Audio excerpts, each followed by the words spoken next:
Nah, saya menemukan bahwa masalahnya adalah kayaknya kalian itu terlalu fokus, terlalu kekeh, pengen cari cara cepat, cara instan. Jentik jari satu kali kemudian bisa langsung tahu, oh ini yang namanya bule serius. Oh si pria ini, si bule ini serius. Karena itu supaya ini melekat di kepala kalian, saya katakan kalau mau cari bule serius, jangan cari bule serius.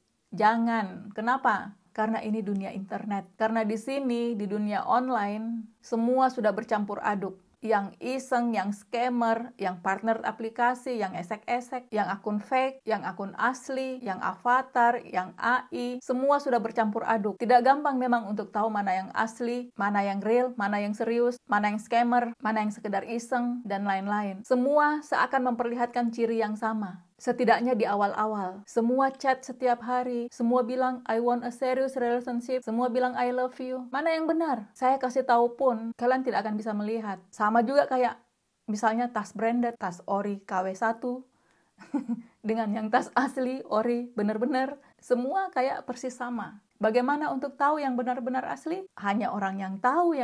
Dan yang tahu itu akan tahu kalau mereka sudah punya pengalaman dan punya pengetahuan. Hanya orang yang bisa melihat Ini terkadang seperti suami saya yang kalau cari kaos kaki, sudah banyak buntelan-buntelan, dia buka laci, lihat buntelan-buntelan kaos kaki di dalam laci, di depan matanya, tapi tetap nggak kelihatan. Mesti nanya dulu, kaos kaki mana? Kaos kaki mana? Kaos kaki. Bagaimana caranya agar kita tahu? Nah, kembali ke urusan bule serius. Bagaimana caranya agar kita tahu? Caranya adalah bukan dengan mencari mana yang serius, tetapi dengan melihat pola-polanya. Apa itu pola? Pola adalah bentuk dasar, seperti pola baju. Pola baju itu bukan baju. Pola celana itu bukan celana. Tidak ada orang yang pergi jalan-jalan ke mall pakai pola baju. Mereka pakai baju. Tapi hanya dengan melihat pola-pola, kita akan tahu, oh ini nanti akan jadi baju. Oh pola yang itu akan menjadi celana. Nah, seperti juga dengan ini. Dari pola-polanya kita akan tahu, aha, kira-kira orang ini akan mengarah ke serius. Atau, oh ini mah pola-pola scammer, ujung-ujungnya pasti duit nih. Atau, orang ini sudah 3 bulan chatting, masih juga betah di aplikasi. Orang ini kalau tidak tertarik sama aku, kayaknya ini pola partner aplikasi deh. Ah, sudahlah, berhenti saja. Block, stop, cari yang lain. Nah, kalau kita sudah tahu itu pola celana, bentuknya sudah jelas-jelas pola celana, masa kita lalu berharap dan berdoa siang malam, moga-moga besok-besok pola celana itu akan berubah menjadi dress cantik? Sama juga kayak kamu yang sudah jelas-jelas orang ini pola-polanya sudah menunjukkan scammer. Sudah jelas ciri-cirinya itu sudah terlihat, dia UUD, sudah ngomong pula bahwa dia minta ditransferkan uang atau minta hadiah apalah. Masih juga kamu berharap dan berdoa semoga besok-besok dia akan beneran datang. Akhirnya apa? Tabungan terkuras, jual rumah, jual mobil. Itu seperti berharap mengerjakan pola celana menjadi gaun pengantin. Memang ini sulit, karena kan di online ini, sekali lagi, di online ini semua sudah bercampur baur. Bagaimana agar kita tahu perbedaannya? Caranya adalah dengan melihat dan mempelajari pola-polanya. Pola-pola orang itu. Oh, orang ini walaupun dia tidak scammer, tidak esek-esek, tapi kayaknya dia cuma iseng aja. Oh, orang ini bukan scammer, nggak jahat, tidak esek-esek, tapi juga tidak mau berkontak secara pribadi, tidak memberikan nomor WhatsApp, atau tidak memberikan nomor pribadi, hanya mau chatting di aplikasi saja, supaya kita selalu upgrade, selalu membayar di aplikasi itu. Oh, ini pola-pola partner aplikasi. Apalagi yang sudah jelas-jelas UUD, berkali-kali saya ulang-ulang, UUD ujung-ujungnya duit, itu scammer. Tapi tetap saja, walau orang sudah melihat jelas pola ini, tetap saja tidak percaya. Nah, sekarang pertanyaannya, bagaimana caranya untuk tahu pola-pola ini? Yang pertama dengan melihat dan mengamati. Tidak ada cara yang lain. Yang kedua, dengan melihat dan mempelajari persamaan-persamaan dan perbedaan-perbedaan. Apa itu nanti saya jelaskan. Yang ketiga, dengan menggali tujuan dan motivasi orang itu. Apa niatnya yang sebenarnya? Orang yang niatnya serius, itu tidak akan ujung-ujungnya duit. Nggak klop. Orang yang ujung-ujungnya duit, itu tujuan dan motivasinya itu duit, bukan mau datang untuk menikahi kamu, enggak. Bagaimana caranya untuk mempelajari, melihat perbedaan dan kesamaan dan menggali tujuan dan niat dan motivasi orang? Caranya adalah kita memang harus bergaul sama dia, dan itu artinya butuh waktu. Kita perlu bergaul, perlu mingle dengan orang itu, perlu mengobrol. Dan memang ini butuh waktu, sekali lagi butuh waktu, butuh usaha, butuh proses, butuh waktu kebersamaan. Bukan sekedar lamanya chatting, tapi aku sudah kenal dia selama 6 bulan. Tapi kalau jarang-jarang chatting, jarang mengobrol, dan obrolannya itu cuma sebatas apa, ya nggak bisa dihitung juga. Sama juga dengan pertemanan kan. Kita kan menjadi sahabat, menjadi dekat karena adanya kebersamaan. Kita menjadi sahabatan karena mungkin kita sering makan bareng, jalan bareng, nongkrong bareng, ya kan? Ada yang kita sudah kenal selama 20 tahun, tapi kalau kita nggak pernah sama-sama, kita tidak akan kenal orang itu, ya kan? Selain butuh waktu, kita juga butuh pengetahuan dasar tentang apa? Tentang perilaku manusia. Orang baik itu yang seperti apa sih? Laki-laki yang baik dan bertanggung jawab itu yang seperti apa sih? Yang bagaimana? Banyak orang yang merasa tahu saja, menggampangkan saja bahwa orang baik itu yang begini. Mereka malas cari tahu. Akhirnya ya hanya melihat dari luaran saja, hanya menilai dari apa yang terlihat dari luar saja. Oh, dia pakai kalung salib, dia pasti orang Kristen yang baik. Dan orang Kristen yang baik pasti penuh kasih, pasti setia. Kan ajaran agamanya begitu. Oh, ketika kita video call dan dia bilang dia ada di kantornya, dia beneran kasih lihat, oh dia ada di kantor. Dia beneran ada di ruangan kantor. Oh, itu artinya dia real. Oh, berarti dia benar. Oh, dia kasih lihat kok ada fotonya dengan mamanya. Oh, dia kasih lihat ada tiketnya. Oh, dia kasih lihat ada kontrak kerjanya. Dan bla bla bla bla segala macam. Ingat sekali lagi, ini dunia online. Banyak juga yang karena ingin tahu apakah dia serius atau scammer, langsung nanya, biar gampang, kamu scammer nggak? Kamu serius nggak? Nggak mungkin dia akan mengaku bahwa, ya, I am a scammer. Nggak mungkin.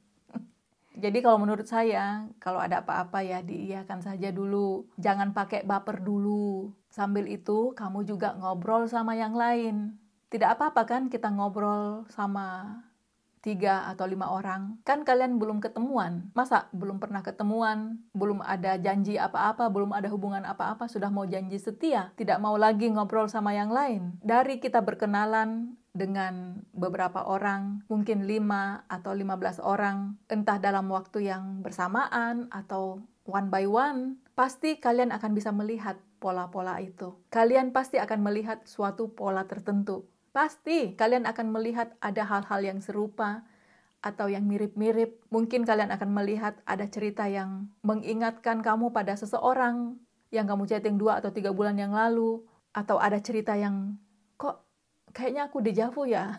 Kok kayaknya ini sudah pernah dengar ya? Atau bahkan mungkin kamu akan melihat ada model message yang sama, ada model WA yang sama, kata-katanya mirip, ceritanya mirip, dan kok nyerempet-nyerempet ke hal yang 11-12 yang mirip-mirip. Nah, dari situ nanti kamu akan melihat ada pola-pola yang sama yang saya maksudkan tadi. Pasti akan terlihat. Dan yang ini tidak bisa saya ceritakan kepada kamu yang baru 1 atau 2 minggu chatting sama 1 orang atau 2 orang. Ini butuh, untuk melihat pola-pola itu dibutuhkan jumlah yang ya lebih lah dari 10. Persoalannya kan banyak ladies, banyak bunga yang baru chat sama 1 orang, sudah langsung jatuh cinta, sudah langsung baper, bahkan langsung bucin. Baru dijanjiin ini itu, ditambah bumbu cerita sedih, sudah auto merasa orang terdekatnya si dia, menjadi orang kepercayaan si dia, dan kemudian merasa harus setia, merasa harus menjadi orang yang dibutuhkan, yang menjadi orang yang satu-satunya penolong bagi dia. Lalu kirim uang deh, agar tidak kehilangan si dia. Nah, perasaan itu yang dia mainkan. Perasaan kita takut kehilangan. Padahal kalau kamu mau tahan dan sabar sedikit saja, kamu mau chatting sama orang lain saja dulu. Kamu mau chatting sama orang lain, kamu akan lihat, loh kok aku kayak deja vu ya? Kok kayak pernah sudah kejadian ya? Kok rasa-rasanya aku sudah pernah dengar kata-kata ini ya? Kok ceritanya mirip-mirip ya? Kok ujung-ujungnya sama saja ya? Nah, Kalau sudah muncul pikiran-pikiran seperti ini, itu artinya kamu sudah mulai melihat pola-polanya. Bahkan kalau kamu beruntung, kamu akan mendapat foto yang sama. Kamu akan mendapat cerita yang sama, email yang sama, WA yang sama. Mungkin hanya nama dan umurnya yang berbeda. Kalau kamu sudah menemukan yang begini, kamu akan mengerti apa yang saya maksudkan. Dan memang tujuan mereka adalah supaya kamu tidak melihat ini. Kamu tidak melihat pola-polanya. Mereka memang mengincar bunga-bunga yang masih baru, yang masih pendatang baru di dunia online, yang belum pengalaman, yang belum naif. Mereka mengincar bunga-bunga yang masih belum pengalaman, bunga yang masih naif. Karena itu mereka akan cepat-cepat melancarkan aksinya sebelum si bunga belajar dan mencari informasi. Makanya mereka akan minta kamu jangan chat sama orang lain, jangan mengontak lagi orang lain. Kalau sudah sama aku gitu. Nah, sayangnya memang banyak bunga yang baru belajar dari pengalaman setelah mereka kena scam. Mereka baru tersadar bahwa itu penipuan ketika uang sudah melayang. Itu pun ada juga yang tidak sadar-sadar, atau tidak mau sadar, atau tidak mau melihat kenyataan. Bahkan ada yang sudah mengirim uang, sudah mengirimkan bantuan setiap bulan ke sana, tapi tetap dia berharap suatu hari dia akan datang. Ini seperti berharap pola celana berubah menjadi gaun pengantin. Jadi sekali lagi, cobalah kalau ada yang minta kamu mentransfer uang untuk alasan apapun, cobalah tahan dulu, sabar dulu, tunggu beberapa minggu atau beberapa bulan, sambil kamu chat sama orang lain, bergaul sama bule-bule yang lain. Kan ini cuma sambil chatting saja. Setelah kamu kenal beberapa orang, kamu mungkin akan melihat bahwa si bule yang bikin kamu bucin itu, yang kamu takut kehilangan itu, ternyata ada banyak bertebaran di online. Ternyata mereka kata-katanya 11-12 saja. Ternyata kamu tidak seistimewa itu. Mereka ngomong begitu juga sama yang lain. Dan ada banyak bunga-bunga yang lain yang juga mendapat kata-kata yang sama, mendapat email yang sama, mendapat message WA yang sama seperti yang kamu dapatkan itu. Jadi buat kamu para ladies atau bunga yang baru chat 1-2 minggu sama satu bule dan sudah baper, baru video callan 2 atau 4 kali, sudah bertanya-tanya apakah si dia serius, mohon maaf kalau saya tidak membalas. Karena sudah banyak video saya yang membahas soal ini. Tinggal nonton saja, tinggal menyimak saja, jangan cuma baca judul. Kenapa saya tidak membalas? Bukan karena saya tidak peduli, tapi karena saya sudah bosan. Dan juga saya sudah pelajari bahwa apapun jawaban saya tidak akan bisa membantu kamu, kecuali kamu sendiri yang berusaha untuk melihat pola-pola ini. Nggak bisa. Kalian tidak akan bisa melihat apa yang saya katakan. Kalian tidak bisa melihat apa yang saya jelaskan. Dan saya juga tidak bisa kasih tahu, dan saya juga tidak bisa memastikan kalau kalian baru ngobrol 1 atau 2 minggu, bahkan 3-4 bulan. Ataupun kalau kalian mengobrol 2 tahun pun, tapi hanya melalui email setiap minggu, itu saya nggak bisa kasih jawaban. Hal yang juga penting dalam urusan bule serius ini adalah, cobalah untuk belajar berpikir kritis. Ini memang kedengarannya anak sekolahan banget. Enggak. Ini sangat diperlukan bukan hanya di sekolahan. Dalam kehidupan juga diperlukan pemikiran kritis. Apa itu pemikiran kritis? Selalu mempertanyakan, ini benar nggak? Jangan terima begitu saja apa yang orang katakan. Kata mama saya, kalau kita dengar sesuatu itu mesti dikunyah-kunyah dulu. Mesti dipikir-pikir dulu. Jangan langsung ditelan. Kita di zaman ini ya, di zaman ini ada banyak orang yang kayak lugu-lugu saja di sosmed khususnya. Ada hal yang apa-apa langsung percaya, langsung di-share, langsung merasa ini pasti benar. Karena yang bicara adalah si A, dan si A ini sudah biasa muncul di sosmed, sudah biasa muncul di YouTube. Dia pasti benar, nggak mungkin dia salah. Langsung nurut saja, ikut saja apa yang dia katakan. Padahal konten itu memang terkadang muncul seperti asli, seperti sesuatu yang tidak disengaja. Padahal sebetulnya makna yang kita tangkap itu sesuatu yang disengaja untuk tujuan tertentu. Ada seorang yang pernah curhat sama saya. Saking sebelnya sama bule crush-nya itu, sama bule gebetannya itu, katanya dia ingin menguntit si bule sampai ke negaranya, di Italia. Oh, oke, kata saya. Kemudian saya bertanya sama dia tentang masalah-masalah teknis, tentang masalah akomodasi, dia akan menginap di mana, tinggal di mana, sama siapa, apakah dia punya uang. Nah, akhirnya dia cerita bahwa dia pernah nonton video di YouTube. Channel ini tentang vlog seorang backpacker. Jadi si content creator ini memperlihatkan bahwa dia traveling murah dengan backpacker ke Eropa, ke Italia waktu itu. Dia tidur di stasiun kereta dan makannya itu cuma dari tester food di depan-depan restoran. Kalian biasa lihat kan food tester, apa tester food gitu. Saya bilang itu impossible, nggak mungkin. Nggak mungkin kamu bisa melakukan itu. Jangan percaya kalau ada motivator yang bilang bahwa tidak ada yang mustahil. Ada kok yang mustahil. Ini salah satunya. Itu nggak mungkin kamu bisa lakukan. Pertama, kau tidak akan bisa berangkat ke Eropa. Dalam hal ini ke Italia, tanpa visa dan paspor. Tanpa visa, kau bahkan sudah diblok, tidak bisa masuk ke ruang check-in di airport. Itu baru di airport. Untuk bisa masuk ke ruang check-in di airport, kau harus punya tiket. Dan untuk beli tiket, kau sudah butuh visa. Dan untuk dapat visa, kau harus mengajukan dulu pengajuan visa ke instansi tertentu, entah itu ke kedutaan atau instansi yang ditunjuk oleh kedutaan Italia, jauh hari sebelum kamu berangkat. Agar pengajuan visamu di-approve, disetujui, kita akan ditanya, apa tujuanmu ke sana? Berapa lama? Nginap di mana? Sama siapa? Apa jaminanmu? Atau siapa yang menjamin kamu di sana? Yang ketiga, mungkin kamu tergiur dengan style backpacker itu. Tapi itu backpackeran, traveling dengan backpackeran itu menurutku hanya bisa dilakukan di Asia dan hanya bisa dilakukan oleh orang-orang Amerika dan Eropa karena pasportnya. Agak sulit kita dengan paspor Indonesia untuk backpackeran ke Eropa karena kita itu akan diblok di perbatasan. Itu sebabnya kalau kita tidak punya tempat yang pasti, kita tidak akan mungkin diizinkan untuk masuk ke wilayah ini. Dan soal tester makanan, tester itu tidak selalu ada. Dan kalaupun ada, itu kecil sekali sebegini. Kita tidak akan mungkin bisa hidup lebih dari 3 hari dengan hanya mengandalkan tester itu.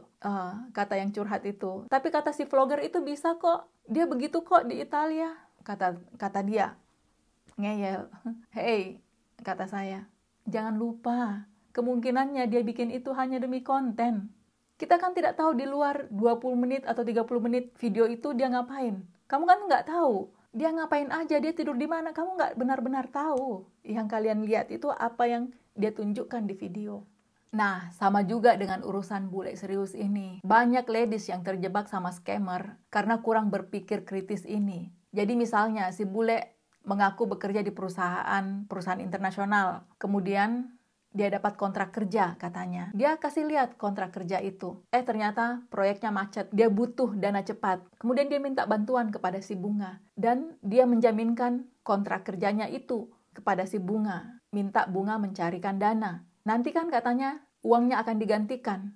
Setelah bayaran dari proyek itu diterima oleh si bule. Memang kalau kita kurang berpikir kritis, kita akan bisa percaya-percaya saja. Kan kita melihat kontrak kerja itu benar. Logonya sama, kelihatannya benar, terpercaya. Tapi cobalah kalau kita berpikir lebih kritis lagi, mempertanyakan lagi beberapa hal saja, pasti kita akan melihat hal-hal yang sangat gampang untuk dipatahkan. Memang kontrak kerja itu bisa apa? Memangnya kontrak kerja itu bisa diuangkan? Memang siapa yang akan mencairkan dana itu? Dana, angka-angka dari kontrak kerja itu? Kalau tidak dicairkan, lalu kita bisa apa? Mau lapor polisi? Polisi yang mana? Di negara mana? Negaramu atau negaranya dia? Yang di negara kita saja sudah ada hashtag percuma lapor polisi, ya kan? Apalagi kalau untuk urusan cinta-cinta seperti ini, yang kamu mengirimkan uang untuk sebagai bantuan atas nama cinta. Oh, dia kan katanya bekerja di perusahaan mobil.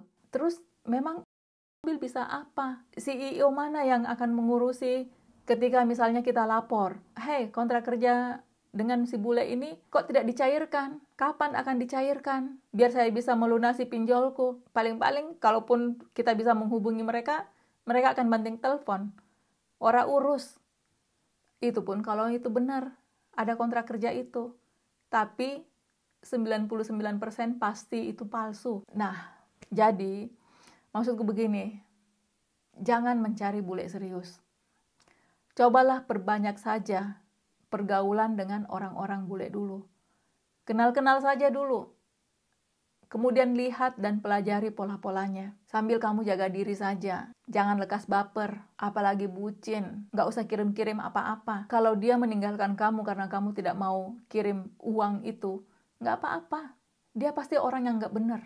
Percayalah, chatting-chatting saja dulu. Sambil juga kamu mengumpulkan pengetahuan dan pengalaman. Dan pakai cara berpikir kritis ini. Yang juga penting adalah cobalah belajar mengenal dan memahami pola-pola manusia secara umum, yang real. Coba keluar dari sosmed, keluar dari internet, keluar dari online. Coba pelajari lagi, bagaimana sih manusia yang real itu? Coba usahakan untuk melihat kembali manusia yang real itu yang seperti apa. Selain itu, cobalah merenungkan kembali. Coba mengenal diri sendiri sambil menghayati lagi bagaimana sih itu cinta yang real, bagaimana itu relationship yang sehat, hubungan yang sebenarnya itu yang seperti apa sih.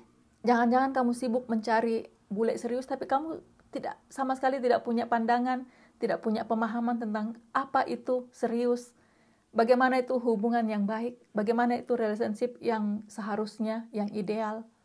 Kamu nggak punya bayangan. Sehingga hanya mencari ciri-ciri yang bisa kelihatan, ya chatting setiap hari, yang bilang I love you, yang kenalin sama teman. Sudah sedikit sekali orang yang mau melakukan ini. Karena zaman ini orang hanya sibuk atau disibukkan dengan sosmed. Dari buka mata di pagi hari sampai tutup mata di malam hari sebelum tidur. Yang terakhir kita lihat adalah HP kita, screen, gadget. Akibatnya apa? Akibatnya kita tidak pernah benar-benar berpikir. Kita tidak punya waktu untuk merenungkan diri sendiri, untuk mempelajari pikiran-pikiran kita, perasaan-perasaan kita, untuk memikirkan tentang hidup kita, apa yang terpenting dalam hidup ini, bagaimana agar hidup ini bermutu, apa yang sebenarnya ingin kita capai dalam hidup. Enggak, kita tidak punya waktu untuk memikirkan itu, karena kita hanya sibuk dengan sosmed, dengan HP kita. Hari demi hari berlalu, bulan berganti, tahun berganti, dan kita masih begitu saja. Dari tahun 2020 sampai 2023 sekarang, kita masih saja hanya memandang layar, nyengir lihat yang lucu-lucu, menertawakan ketololan-ketololan orang-orang, nyinyir lihat pameran-pameran kepalsuan, tapi kita pun hanya menyia-nyiakan waktu dan tidak mengembangkan diri. Lalu di mana bule seriusnya? Bule seriusnya akan muncul, baru akan terlihat di depan matamu setelah kamu mengenali pola-pola itu. Setelah kamu menyingkirkan yang bukan serius itu, nah nanti akan tertinggal yang serius itu. Seperti orang yang mendulang emas. Emasnya akan terlihat setelah pasir dan lumpurnya disingkirkan. Itu sebabnya saya selalu ingatkan, kalau misalkan kamu sudah lihat ada ciri-ciri scammer, segera diblok saja. Saya tidak sarankan kamu menjebak atau menginvestigasi, menyelidiki para scammer atau melacak foto-fotonya. Nggak ada gunanya, kecuali kalau kamu polisi atau Interpol. Dan saya juga tidak akan membantu kamu. Saya tidak mau membantu. Saya selalu tegaskan ini, saya tidak mau membantu. Saya tidak punya waktu untuk itu. Karena ingat, waktu itu akan terus bergulir. Setiap hari itu berharga. Kalau kamu sibuk melempari setiap anjing yang menggonggong, kamu tidak akan pernah sampai ke tujuan. Kalau kamu sibuk menggonggongi para scammer, setiap scammer, kamu hanya asyik masuk sama yang esek-esek. Dan kamu menunggu dengan setia para partner aplikasi atau orang-orang iseng, saya khawatir kamu akan melewati 5 tahun lagi tanpa terasa. Tapi begitu sajalah dulu ya. Dan kalau kamu ingin tahu lebih banyak tentang pencarian jodoh lewat online dating, simak di video yang berikut ini. Sini atau di sini. Sampai jumpa di video yang berikut ya. Cus, salam dari Jerman. Semoga bermanfaat ya. Dah.